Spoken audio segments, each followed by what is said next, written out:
It is now my pleasure to introduce to you today's speaker, Scott Harrigan, my husband.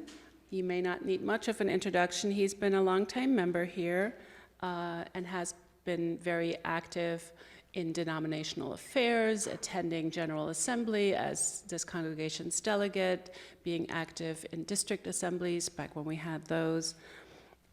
He's also been a participant a number of times in the Preaching by Parishioners program and has given a few services in the past. Some of you may remember them. A few dealt with the principles. It is one of his favorite subjects. Please help me welcome Scott Harrigan to the pulpit.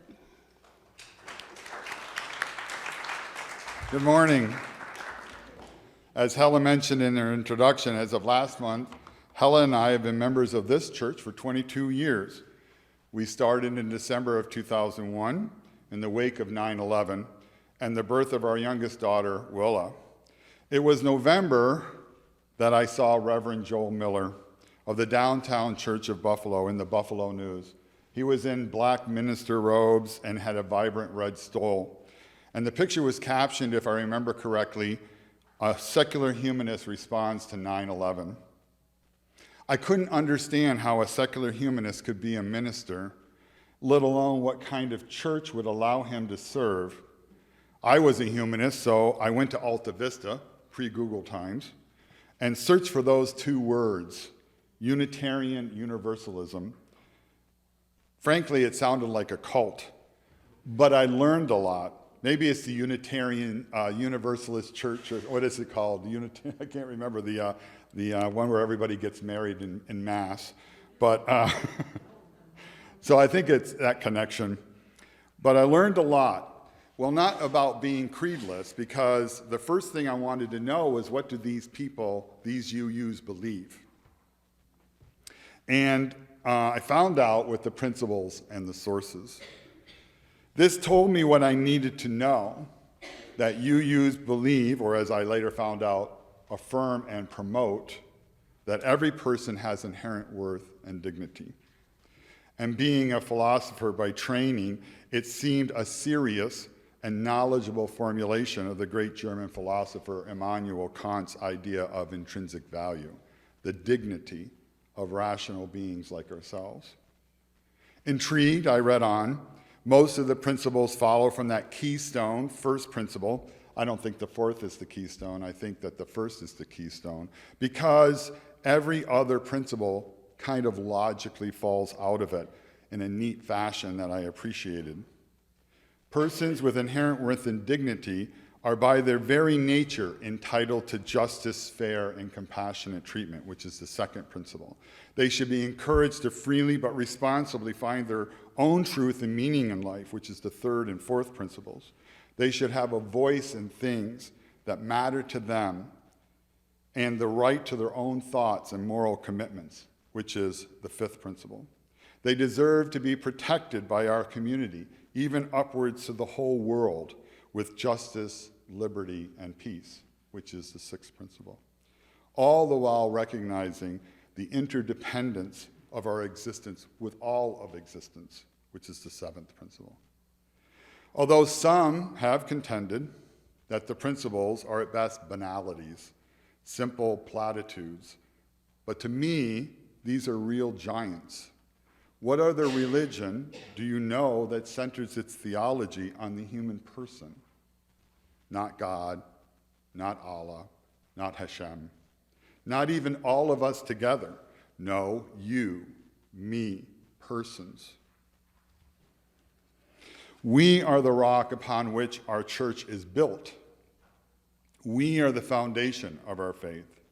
We do not worship up, but across, to each other, and ultimately to all the people of the world. We are a uniquely American religion, a religion, to paraphrase Lincoln, of the people, by the people, for the people. And when you add in the six sources, it is perfected. The moral logic of the principles is linked to the emotional depths of the sources. 1, direct experience of transcending wonder and mystery. 2, words and deeds of prophetic people to confront powers and structures of evil. 3, wisdom from the world's religions. 4, Jewish and Christian teachings calling us to love our neighbors. 5, humanist teachings to heed the guidance of reason. And 6, earth-centered spiritual teachings to live in harmony with nature. And you have a poetic distillation of all the essentials of a powerful and motivating faith. These principles and sources are, to me, like the tablets of Moses, but rather than being handed down from God, we wrote them ourselves. And we did not write it in stone. Yes, unlike the 10 Commandments, we can change the 7 principles. Why? Because a fundamental tenet of our religious heritage is that revelation is never closed. It is possible how we understand something today may not be how it is understood in the future. We are not inerrant. We embrace the possibility that we may be wrong. And that's why we're here today. There is a proposal to change the principles and sources. Well, not just change them, but essentially replace them with the word love and 6 other value terms. But I'm getting ahead of myself. Even when I read the principles and sources in 2002, they were not always written in that form. They have been evolving over time. These principles and sources are to be found in Article 2 of the bylaws of the Unitarian Universalist Association, which is itself the successor organization of 2 similar but distinct faiths, Unitarianism and Universalism.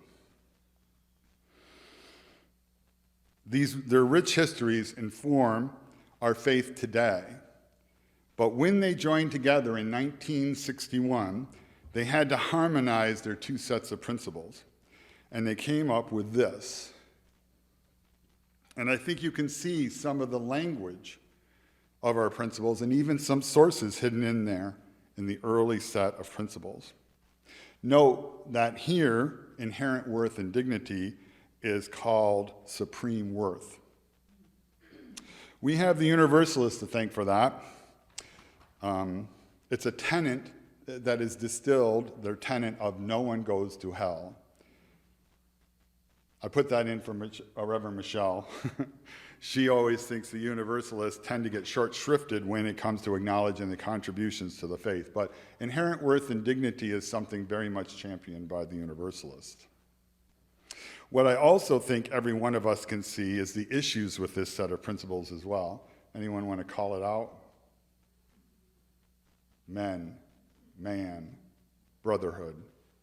Women are invisible. So it's the patriarchal language.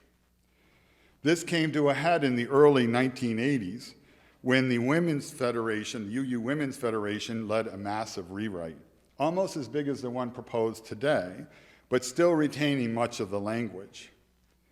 The focus was on, as one participant put it, religious integrity, intellectual coherence, and literary quality. I think they succeeded. These changes were adopted in 1985, and they included 5 sources in order to appease those who found the principles lacking in God language. Now, this one has the 6th principle, a 6th source, but it wasn't there at the time. There were just the first 5. Now, this was a huge revision, no doubt, but a needed one that distilled necessary changes in our view of the faith and truth over time. It wasn't done for a light or transient reason. There was another evolution over time as earth-centered religions made themselves felt within Unitarian Universalism. And the 6th source, as you see down there, was added in 1995. And as recently as 2017, there was a change to the 2nd source, The second source, words and deeds of prophetic people who challenge us to confront powers and structures of evils with justice, compassion, and the transforming power of love, was changed from women and men, prophetic women and men, note the order, to prophetic people to be more inclusive. All these revisions went through the same process. They were proposed and voted on in one General Assembly, the annual meeting of all Unitarian Universalists, and then confirmed in the next. The first is by simple majority. That puts it on the agenda. The second requires a 2/3 supermajority, similar to our rules in this church about changing our bylaws. Last GA was when they had the simple majority, and it was put onto the agenda for this GA coming up in June, which will be a virtual GA, and I encourage everyone to try to attend. It's a very interesting process. More interesting if you're in person, but virtue is still a good deal. And so it's very similar to how we have to have a supermajority to change our bylaws. As foundational documents, they shouldn't be easy to change on a whim. Now, we Unitarian Universalists have a living tradition. We have this on our hymnal called Singing the Living Tradition, which we call the Gray Hymnal. What does a living tradition mean exactly? It means that revelation is never closed, but that we honor tradition, where we come from. We are open to the future, but remember our past. We have another book, the Teal Hymnal, which is called Singing the Journey, and we call this the Teal Hymnal. This is where we're trying songs out, like Blue Boat Home, right? We're trying these songs out. Maybe they'll get into the Gray Hymnal, okay? But it's a process, not take the whole thing and the next edition doesn't have any of the songs like Enter, Rejoice, and Come In. If that wasn't there, we might be upset about that, right? Because that's a great song. Eventually, every future revision of the Gray Hymnal will choose some of the songs from the Teal Hymnal, the ones that sing to us. And I'm sure that Enter, Rejoice, and Come In will make the cut from the old one. And I'm also sure Blue Boat Home is going to make it into the Gray Hymnal eventually. It's a very good song, and we love it. It's proved itself over time, as they say. To me, the 7 principles and 6 sources have become a part of that living tradition, spawning numerous books and many, many works of art. Here in our own church, we have an explicit set of tapestries out in the lobby that was done by our own Pam Kent, who can raise her hand so everyone knows who Pam is. Pam is our artist who has done this. And she also, and we all participated in making the tapestry at the back of the chapel, which is in the rainbow motif that is grown up around the 7 principles, okay? So the symbology there is very interesting. We have accepted the principles and purposes into our hearts. Reverend Michelle has done many sermons on the principles and sources, covering each and every one. They provide the framing for our faith, a secure center, but nevertheless, we are open to change, and revision is demanded by new information, new understandings. Living things evolve, and so does our living tradition.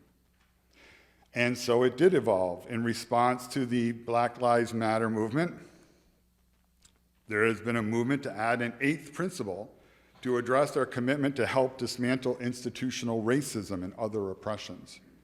We were in the process of discernment on the 8th principle when this new proposal that I spoke of at the beginning was interjected. How did this happen? Well, in addition to the more grassroots approach to change, there is also a provision in the bylaws to review Article 2, where the principles and sources reside, every 15 years. Yup, we UUs couldn't even let it go a generation. In 2020, the UUA board charged a study commission to review Article 2. But wait, I'm getting ahead of myself again because this already happened once before. 2000 would have been 15 years after the 1985 revision, but the UUA didn't commission a review of Article 2 until 2005. The Committee on Appraisal, which is a standing committee of the UUA, which considers things that should maybe be changed in the denomination, embarked on a review that became essentially a rewrite and presented their proposed draft at the 2008 for a vote in the 2009 General Assembly. So they came up for the first vote, which was for just a majority, okay? It was considered fairly radical at the time, even though, as you can see, the principles were essentially untouched. The main problem was that it blended all the sources into one, and so eliminated them as 6 distinct sources. This was, in the end, enough to get it rejected. Many noted that a lot of UU material, from curricula to the hymnal, are built around the 7 principles and the 6 sources. One person interviewed by UU World said that no one would ever have written a cantata, I'm probably saying that wrong, a cantata, using the revised text.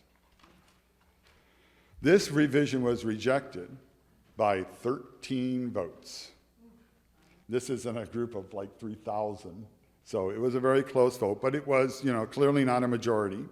And that was in 2009. Add 15 years, and here we are again, review time for Article 2 once more. A study commission was charged and went through a multi-year process of engagement and then proposed this. As you can see, they essentially rewrote all of Article 2. We go from an ordered list of principles and sources to a color wheel of words: interdependence, equity, transformation, pluralism, generosity, justice, with love at the center. This is followed by a brief description of each, which then tries to incorporate some of the language of the principles in an attempt to honor our living tradition, I suppose. Interdependence shows its roots in the 7th principle. Pluralism says something about sacred beings, an attempt to gloss the first principle's inherent worth and dignity of every person, which also appears separately but more explicitly under equity in the more clumsy wording of inherent dignity and worthiness. The second principle is given 2 full words, equity and justice, so it's the big winner in the rewrite. The 5th principle is remembered in the words of democratic process under justice. But the right of conscience is absent, though it does get a call out in another section under freedom of belief, where it is acknowledged as a part of UU heritage. The 4th principle sees its search for truth and meaning reflected verbatim in the explanation of pluralism. And then there are 2 new ideas: transformation and generosity. It is hard to characterize these as they seem unconnected to our history. Transformation is, at best to me, a means rather than an end, and really is just what happens if you're open to the use of reason in your religion. New facts require changes. Changes happen in Unitarian Universalism not because we change for the sake of change, but because reasoning over time has shown us a truer way and that we had to change. Change itself is not a virtue. It is just a necessary act. On the other hand, what do we mean by generosity here? Is it a description of who we are or an admonition of what we should be? Generosity is also a means. It is how we put things into action. But it doesn't seem fundamental to me about what it means to be a UU. If we turn to the sources, they have been recast so much that most of them just disappeared. First, they've been recast as inspiration and not sources. The top set was the original proposal. The bottom, which didn't have any reference to the original sources at all. The bottom is the revised final version after consultation. Some of these things got put back in, which is one that's going to be voted on in June. The first source, the direct experience of transcending mystery and wonder, remains, but not why. The rest may be subsumed, I guess, under sacred, secular, and scientific understandings, or more directly under religious ancestries we inherit. It seems like the sources need to be axed, as those were replaced in both attempts to revise the principles and sources. I'm not sure why that was. Why such a massive rewrite? I would like to blame the study commission charged with reviewing the principles and sources. I have never seen a commission on anything that didn't make recommendations. And the 2 reviews done so far bear this out. Both recommended serious changes, both especially against the 6 sources. So I feel the process is flawed from the beginning because of this. If you review something, you're going to make changes. It's human nature. But changes to the core of our faith should not be taken lightly or because of transient issues. It should instead come from real issues being felt amongst our congregations, like the 8th principle. Not something for the UUA board or the study commission to do sua sponte, so to speak, out of nowhere. But I can't blame the commission for this, as the changes were almost inevitable given their charge by the UUA board. I won't bore you with the specifics, as the charge is quite detailed. But in short, the charge effectively required changes to the principles and sources in order to meet its objectives. The board already decided that the principles and sources needed to be changed, and thoroughly. They charged the study commission to make love the center of the piece, and this they did. And to accomplish the rest, the UUA board made explicit that the study commission had free rein to make whatever changes required, which is the note on the right-hand side. The commission is charged with reviewing all sections of Article 1 and is free to revise, replace, or restructure them as needed to meet the objectives stated above. There is nothing sacred about the number of principles or sources, nor their specific wordings, nor in the way that Article 2 is laid out. We encourage creativity, and creativity is what they got. I will say for myself that I don't find this inspirational nor compelling. I also feel unmoored by this because something that I've taken to heart and taught many children in this church, being involved many years in RE, is so quickly, so easily, and so thoroughly cast aside. To me, this does not exemplify the workings of a living tradition, respecting the past while changing to meet the present, evolving over time as all living things do. I am not afraid of some change, but this is wholesale change, radical change without a coherent reason for it. This is not a baby in bathwater situation. It's all baby. I stayed up late thinking that one up. I also feel unmoored by the idea that we're going to be doing this ostensibly every 15 years. The Studies Commission itself says it expects a future study commission to significantly revise its work, as its mandate was just the second quarter of the 21st century, unless we slip behind the times. Real values are timeless and have no set expiration date. What are we if we keep rejecting our past on a fixed schedule? What are we if we refuse to be bound by any wisdom from our forebears? What are we if we change everything about ourselves in a bid to project ourselves into some kind of imagined future? I am inspired by the challenges of the 7 principles, which I face almost every day. They are not easy to live up to, frankly, and I often take courage from the strands of our faith heritage spoken of in the 6 sources. We shouldn't be changing our core beliefs so completely, so radically, in such a short time by such a small group of people. Today, I have used my freedom of the pulpit so you could know my mind, and you will use your freedom of the pew to decide your own mind. For me, I am rooting for the principles and sources to remain the center of our faith and the beating heart of our living tradition. So, come sing a song with me.